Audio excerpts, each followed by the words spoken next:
Black Ninja movie will be out before this time next year. Wow. Okay. Like It's messy. yeah, we have to clean it up. But it's a lot of work involved in not only restoring the film, because you got to go shot by shot. Right. Because it was shot on film and edited on video. Okay. So we literally have to take the transfer of the film and realign it with the video soundtrack. So that's what's taking time, and also to properly market the film so Right. that it just doesn't get lost in the sea. Yeah. You know, like we want people to know about it. We want to travel to festivals and things like that.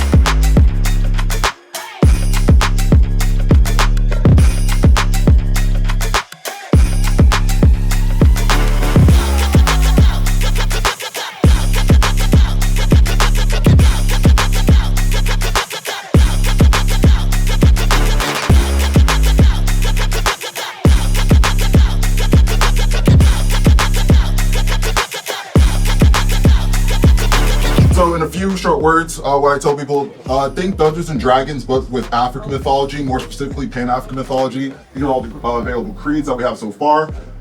Especially when it comes to a lot of the naming terminology, especially when it comes to the casters, you'll see once I come to the pronunciation. Something that's very unique, especially when it comes to African languages, is click consonants. You don't see that in any other continent. And it's such a very foreign sound to Western ears.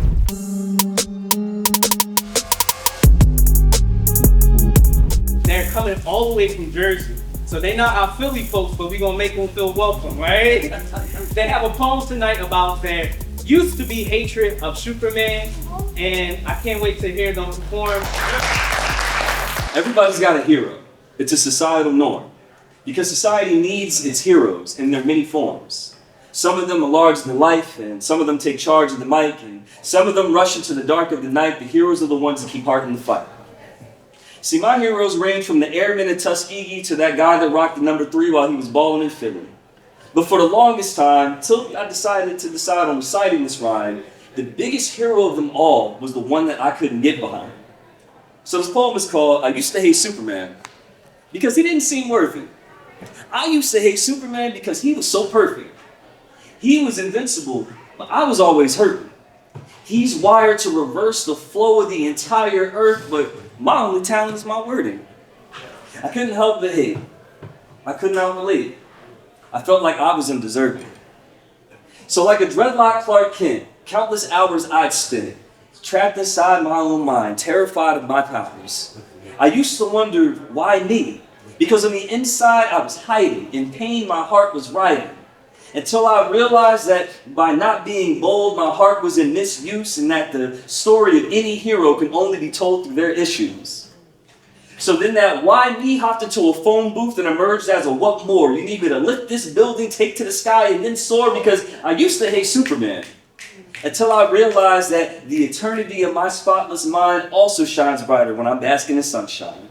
You see, I used to hate Superman until my DNA test came back saying that I'm black and Kryptonian, and so I can't lack until my work is in the Smithsonian.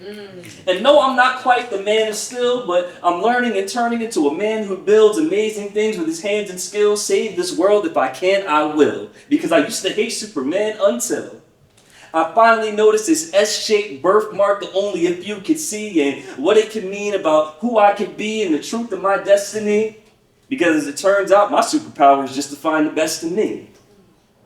And so I used to hate Superman until I realized I am Superman.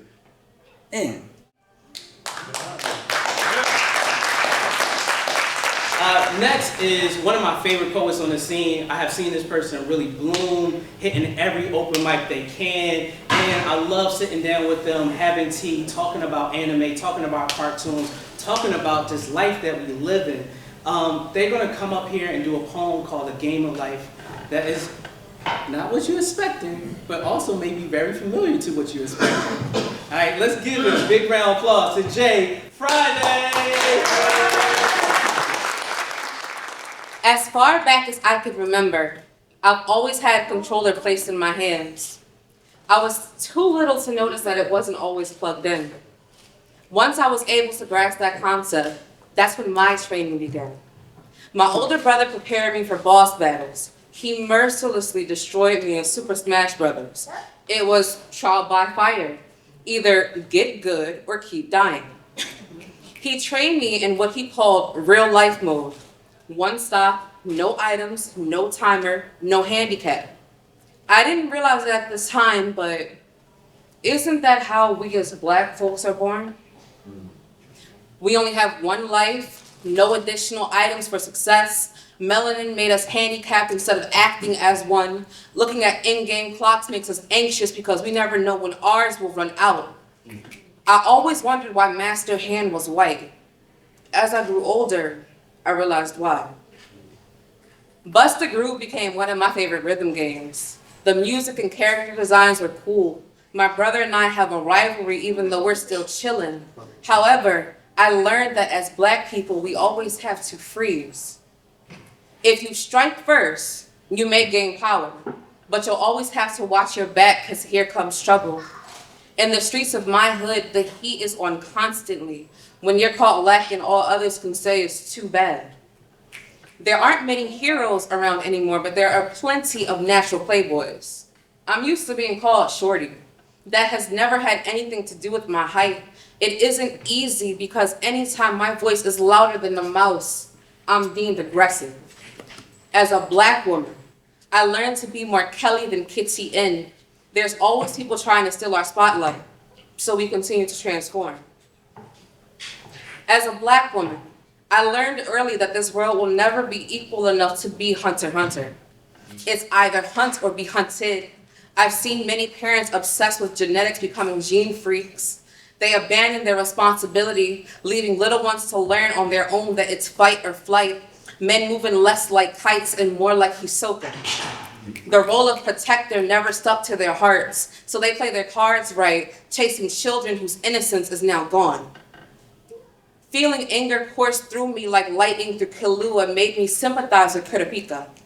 I've had daggers planted in my heart before, became so chained to my hatred that I was seeing red, had to play doctor to my emotions like Leorio. I now understand why the caged canary sings. Many animes contribute to my ongoing training arc. My tongue can be as powerful as a sword. I chose to be more Kenshin than Batosai, characterized as being gentle because you don't want to see the reverse. The old me would lash out and cause destruction as vast as Vash the Stampede. Holding grudges made me vicious. I lost sight of who I was like Spike, jet away from my problems when I was in a jam. Felt simultaneously as abandoned as Ed, yet shackled to my past like Faye. I had to change my attitudes to make every space dandy. Goku taught me that there's always a newer and better version of myself. As a Black woman, I can't go berserk. Society already looks for reasons to demonize me. Moving through this world is like a jagged edge chess match. So the code for success is to be as well-rounded as zero. Even though some live, some die in the name of the samurai, I choose to be a sunflower. To be a Black woman is to learn from the game of life. Watch every move I make because I never know when my season will end. I just pray that I'll make it in one piece. Oh.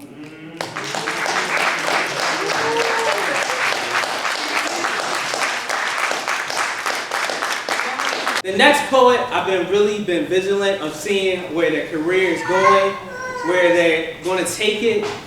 Not only are they a dope poet, I can vouch for them as a person. I can't do that with every poet, but I can do it with this person. Because they check in on me, I check on them. We have really good conversations about mental health and just how to be better and just better people in this world. They have a poem about Pokemon and growing up. Let's give a big round of applause to Tevin!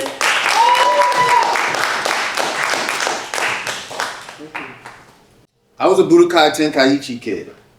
a Nintendo, GameCube, Clash of Ninja, Naruto kid. I was a Pokemon Red, Silver, and Yellow kid. Type kid who couldn't play Game Boy Color at night because he couldn't afford the light attachment. Type kid who learned that black boys shouldn't play games at night because cops tend to afford light attachments, but still. I had memorized all my attack patterns for Charizard, the order of my Pokemon in battle, the sounds of when they fainted, the routes, and always knew how to get back to Pallet Town. I learned that black boys grow into big boys by memorizing the enemy's attack patterns, the traps on routes placed to make them stumble, that even when you fall, you could always come back home. Then I leveled up. I got a Game Boy SP, like XP. I learned life still has opportunities for those who work hard. There are no type advantages against hard work. It is what they say while tugging on boot straps that can never beat the bike or a Pidgeotto that can fly, so I worked hard. Evolved like a Charmeleon into a Charizard, ready to set flames to those who oppose true progress. But the truth was that too much progress is usually halted like boulders in caves, and you don't have enough strength. Pokemon taught me the value of a good battle plan. Showed me that different types have different advantages and circumstances. Even a level 50 grass type can lose to a level 20 fire type with flamethrower. As an adult, I see how life is like Pokemon. How each obstacle requires us to level up by gaining experiences, how we have to constantly evolve to overcome the battles along our paths, how gym leaders are gauges for strength, and that failing doesn't mean you can't try again.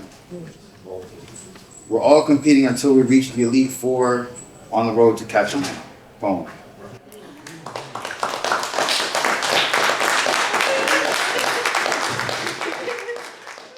I love when people are inspired by what they hear. And we had someone that signed up on the list. Let's give them a big round of applause. James McNeil! I'm not 5'7" or close to size 8. Not kinky, locked, or twisted, nappy is my fate. My style is somewhat confusing, just like my shit brown eyes. Claiborne 9 West Boulevard, yes, but never a Max Factor disguise. Just an ordinary black woman who would never lighten her skin. I take pride in my demeanor, my intelligence, my features, my kin.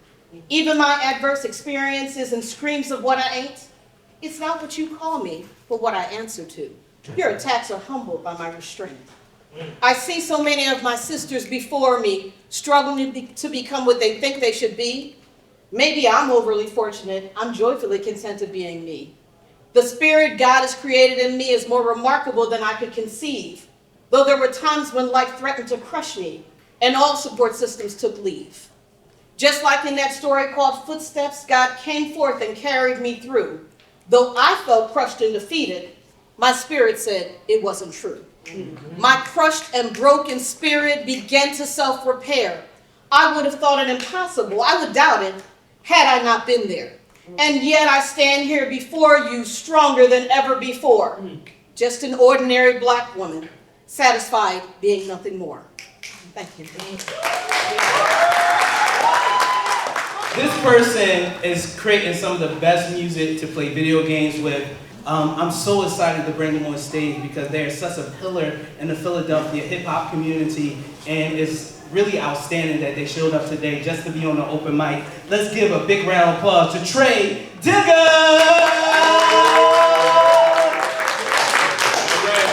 How's everybody doing today? How's everybody? Everybody a normal con goer? Yes? Hands? No? This your first con? This is a lot of people's first con? Oh, this is great. You came, now we're together. All right, so we're in a blurred space. You know, the word blurred, I'm gonna do a little housekeeping, okay? The word blurred was made because they said that we couldn't be black and nerdy. And so they fused the word together and a whole culture came together around the time of COVID. Like right before COVID, the blurred energy came up and it was like, you know how long black people have been part of comics? We can go back to Meteor Man, we can go back to Luke Cage, we can go back to Mr. Terrific, all things you should look up, all Googleable things. But enough about that. I'm a superhero too, guys, but I do like hip-hop superheroism. So we're gonna do a little housekeeping so nobody knows who I am here. That's cool, because we're gonna learn today. All right, it goes like this. My name is Traydigga.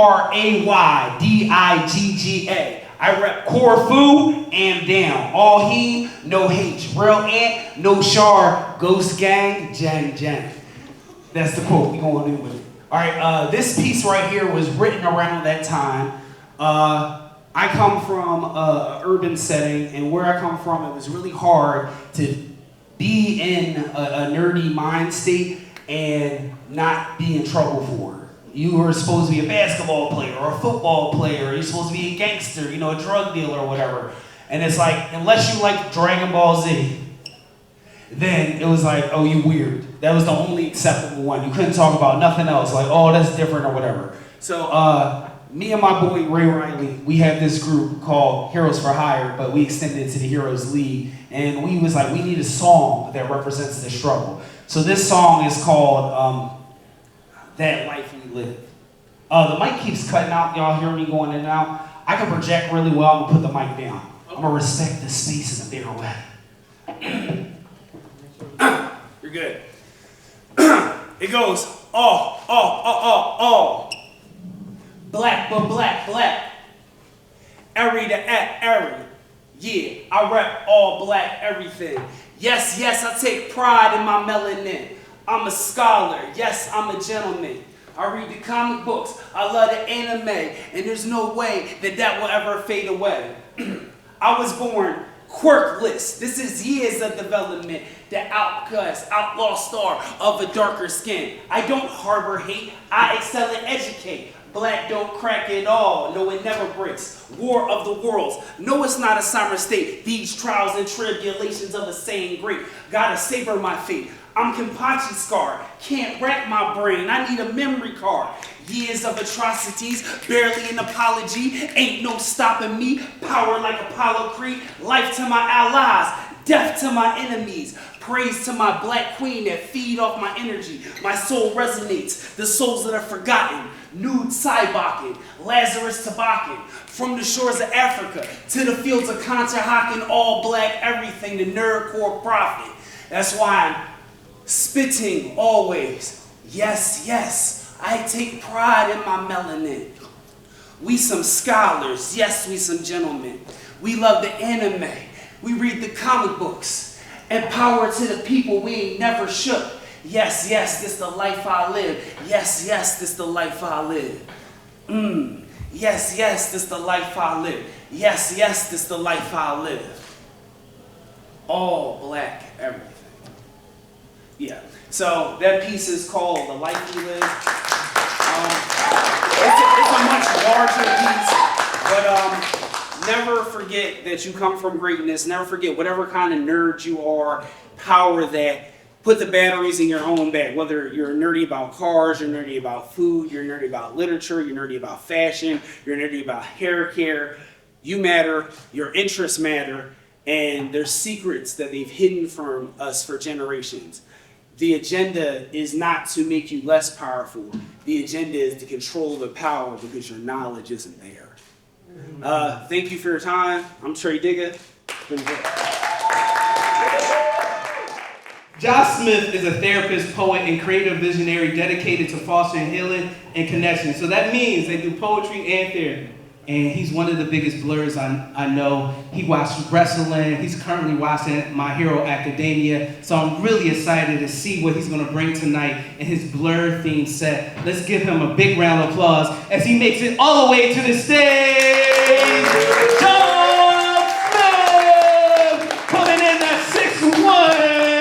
With a fully Philly beard that's halfway grown, but he's still here with Blerd Poems. He said fully beard that's half grown. How many people get introduced while also getting clowned at the same time? I've always been an outsider, probably because of the identities I observe, black, poet, and nerd. And I was told the pen is sharper than the sword. That's why I named mine Katana. It's a signal that I got more skills than Cassandra. I promise, y'all don't want no static. Be shocked by the way I get active. It's like I yell Shazam and kablam, magic. My pen channeling the wisdom of Solomon. Punchlines hit with the strength of Hercules. Wordplay faster than Mercury. And these metaphors, it's powerful enough to make Zeus move. With passion, I can outlast Atlas and Achilles granted. me the courage to face the traumatic. These pages is where I learned to imagine. I write like I've swung miles through the multiverse, a black boy with the power to alter Earth. I change reality every time I utter words. In other words, I'm OP. An openly prophetic, omega poet that's overly poetic, and often poet. I ain't saying I'm the dopest, but I am what happens when gamma rays in English class meets. Raging because they teach Frost instead of Jay-Z, John Keats, and Shakespeare might make me go green because I deserve to be taught by writers who look like me. It was a milestone when I saw Virgil. Gave me something to set my sight on. Unlocked what was always in my hardware, allowed me to dare, dream that I could be an icon. Thank y'all.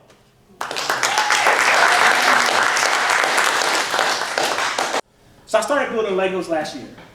My job had got me overwhelmed and I needed a hobby. I was talking to a client, my favorite client. I'm not supposed to have those, but it's real. And we were talking about side missions, tasks off the beaten path to help him grasp the life he'd been living. He was really interested in film, but the camera was expensive, so that was a little out of sight. He was still feeling anxious, so acting would have taken too much of his might, and his instrument was out of tune. Then, with gleam in his eyes, he told me about Over the Moon, Pharrell's Lego set. It was his birthday. Asked his girl, and she said she wouldn't get it, because she was with a grown man and not a little kid. And this begins my villain origin story, because right after session, I ordered it for me. I rushed to the store, mildly guilty, but I figured the ends would justify the means. I mean, I can't pour from an empty cup. Got the set, opened it up, poured out 8 packages, unwrapped them, organized them piece by piece until they were all matching. And finally, as I was set to de-stress, I noticed my body got tense. Whatever. Bag 1 made no sense.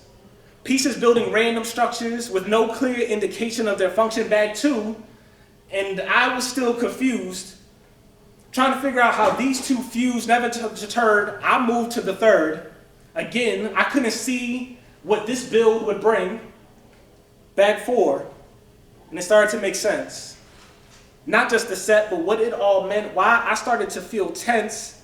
As the model started to form, I learned that even in my leisure, I'm eager to unpack and rebuild.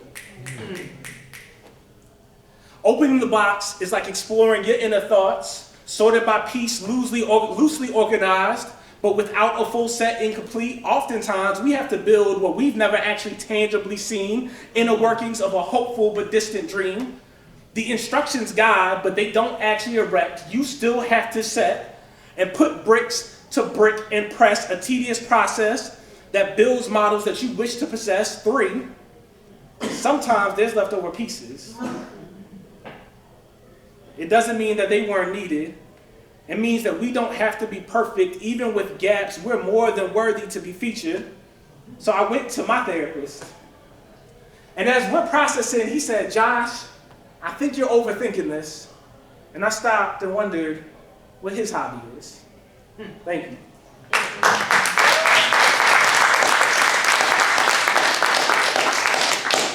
My first real introduction to being a nerd was hip hop. My pops is a DJ. My pops is also my hero. Brian's my childhood best friend. When he helped us move into our house, my dad has records upon records upon records that Brian helped carry to the 3rd floor. I did not help because I had an ankle injury at the time, so I just watched. And I remember very vividly sitting in the back of my dad's 1994 red Honda Civic, listening to his mixtapes.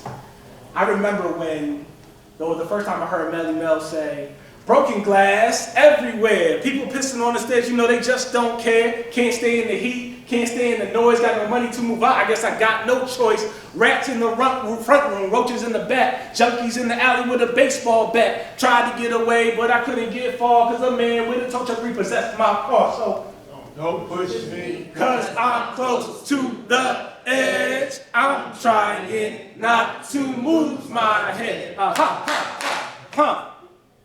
find it funny how they use our music to demonize our environment. Like they ain't the ones poisoning it, then buying it, stoking fires, then acting like we riding. Like they ain't the ones poisoning it, then turn around and buying it, stoking fires, then framing it like we riding, and act like we wilding when we yell defund the police, because we don't want military, we want relief. Just then my dad would bring in the cut, rock him, thinking of a master plan, because ain't nothing but sweat inside my hands, so I dig into my pocket, all my money is spent, dig deeper, but still coming up with lint, so I leave my resident, make a mission, leave my residence, thinking how can I get some dead presidents, I need money. I used to be a stick-up kid, so I think of all the devious things I did. Realer words have never been said, or read, or written, or what it feels like to be trapped in a system where I got 2 degrees but crushed under debt that's crippling, where I'm 33, still living on the 3rd floor of my parents' building, while grappling with the privilege that my parents own a home to begin with. Imagine smoking weed in the streets without cops arresting. Imagine going to court with no trial, lifestyle, cruising blue behind my waters, no welfare supporters, more conscious of the way we raise our daughters. More conscious of the way we raise our daughters. No, more conscious of the way we raise our sons, because we currently teach them that toys are guns, and they can point and others will run, and they can point and shoot, and they can point and others will fall, and they can point and call and cast off all restraint, because boys will be boys at the end of the day. Super Nintendo, Sega Genesis. When I was dead broke, I couldn't picture this. 50-inch screen money, green leather sofa. I got 2 rides, a limousine with a chauffeur. I hate how much I love this. Dreaming of a life that's luxurious. Sometimes I'm not sure if I'm anti-capitalist or just mad that I ain't rich. Y'all gonna make me lose my mind. Up in here, up in here. Y'all gonna make me go all out. Up in here, up in here. Y'all gonna make me act a fool. Up in here, up in here. Y'all gonna make me lose my cool. Up in here, up in here. That's equal parts anthem and affirmation. I had to lose my mind after 12 years of miseducation. And I'm definitely gonna go all out because I'm only on this earth one time around, and best believe I'm gonna make it count. And sometimes I act a fool because I'm overwhelmed and I don't know what else to do. And best believe I've been lost my cool because it's too hard to move smooth through a world that hates you. Thank you.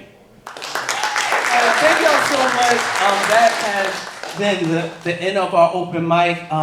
Hopefully you meet someone new tonight, and if you haven't, please talk to someone and build community with them, because we don't have to be isolated when we have community. Thank you.